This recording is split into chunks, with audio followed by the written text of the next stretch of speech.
चलिए आज एक ऐसे टॉपिक पर बात करते हैं जो बहुत बहुत जरूरी है। जब खतरनाक गर्मी पड़ रही हो तो अपने परिवार को सुरक्षित कैसे रखें, ये जानकारी हर माता पिता और देखभाल करने वाले के लिए बेहद जरूरी है। सबसे पहले इस जरूरी बात को समझते हैं। यूनिसेफ की ये लाइन सीधे मुद्दे पर आती है। बच्चों का शरीर गर्मी को हमारी तरह कंट्रोल नहीं कर सकता, वो पूरी तरह से हम पर निर्भर हैं। तो ये सिर्फ एक सलाह नहीं है, ये एक जिम्मेदारी है। तो आज हम इन 5 जरूरी बातों को एक एक करके समझेंगे, मतलब खतरे को समझने से लेकर उससे निपटने के लिए पूरी तरह तैयार रहने तक।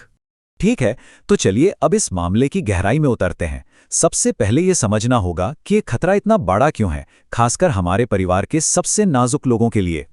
तो ये हीट वेव या लू आखिर होती क्या है? आसान भाषा में कहें तो जब कई दिनों तक लगातार बहुत ज़्यादा गर्मी पड़ती है, उसी को हीट वेव कहते हैं। और अगर हवा में नमी यानी ह्यूमिडिटी ज़्यादा हो तो महसूस होने वाली गर्मी असल तापमान से कहीं ज़्यादा खतरनाक हो सकती है। और क्लाइमेट चेंज की वजह से अब ये हीट वेव ज़्यादा लंबी और ज़्यादा खतरनाक होती जा रही हैं। तो सवाल ये है कि सबसे ज़्यादा खतरा किसे है? सबसे पहले तो छोटे बच्चे और शिशु, क्योंकि उनके शरीर का टेम्परेचर कंट्रोल सिस्टम अभी पूरी तरह से बना नहीं होता। और गर्भवती महिलाएं, क्योंकि ज्यादा गर्मी मां और होने वाले बच्चे दोनों के लिए बहुत गंभीर जोखिम पैदा कर सकती है। इनके साथ साथ बुजुर्गों को भी खास देखभाल की जरूरत होती है। अब आते हैं सबसे जरूरी बात पर, गर्मी से होने वाली बीमारी के लक्षणों को पहचानना कैसे है। देखिए, लक्षणों को सही समय पर पहचान लेना किसी की जान बचा सकता है। ये स्लाइड बहुत बहुत जरूरी है, ध्यान से देखिए। बाईं तरफ हैं हल्के लक्षण जिनका इलाज घर पर हो सकता है, लेकिन दाईं तरफ जो लक्षण हैं वो एक मेडिकल इमरजेंसी हैं।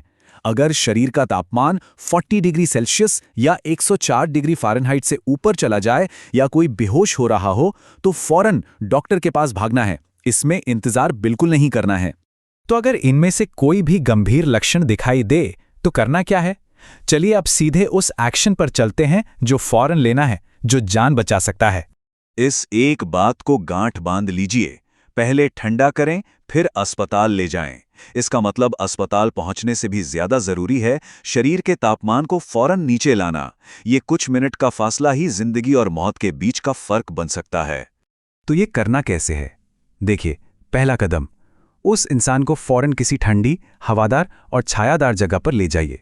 दूसरा, गीले तौलिए या कपड़े लेकर सिर, गर्दन, बगल और जांघों पर रखें। इन जगहों से शरीर की गर्मी सबसे तेजी से बाहर निकलती है। और तीसरा, ये सब करते हुए किसी और से कहें कि वो एम्बुलेंस बुलाए या अस्पताल ले जाने का इंतजाम करे।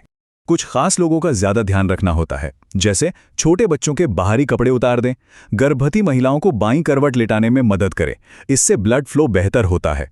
और अगर कोई बेहोश हो तो उसे सुरक्षित तरीके से करवट लिटा दें जब तक कि मेडिकल हेल्प ना पहुंच जाए। तो ये तो हुई इमरजेंसी की बात, पर क्या हम ऐसा कुछ कर सकते हैं कि ये नौबत ही ना आए? बिल्कुल, रोकथाम हमेशा इलाज से बेहतर होती है। बच्चों के लिए कुछ सीधे साधे नियम हैं। हमेशा चेक करते रहें कि उन्हें प्यास तो नहीं लग रही। उन्हें हल्के ढीले ढाले सूती कपड़े पहनाएं। और सबसे ज़रूरी, कभी भी 1 मिनट के लिए भी उन्हें बंद कार में अकेला ना छोड़ें। गर्मी में बाहर खेलने का समय कम करें और बीच बीच में आराम ज़रूर करवाएं। और गर्भवती महिलाओं के लिए भी सलाह बहुत सीधी है।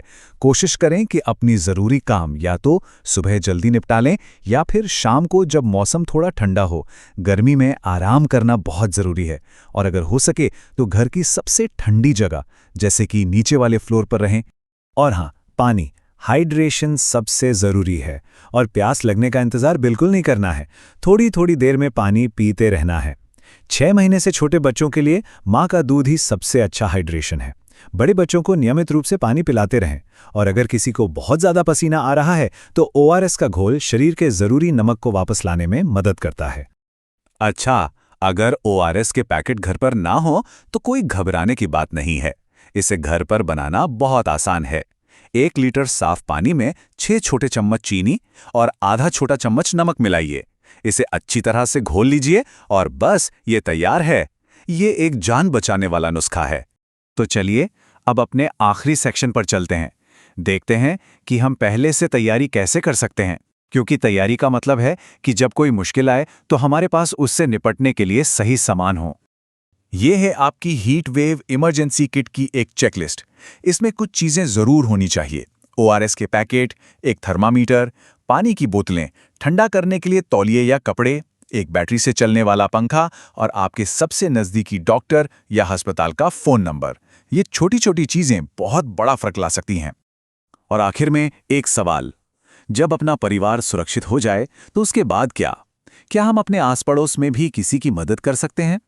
अपने पड़ोसियों, खासकर जो बुजुर्ग हैं या अकेले रहते हैं, उनका हालचाल लेना। ये छोटे-छोटे कदम हमारे पूरे समाज को मजबूत और सुरक्षित बना सकते हैं। अपना ध्यान रखिए।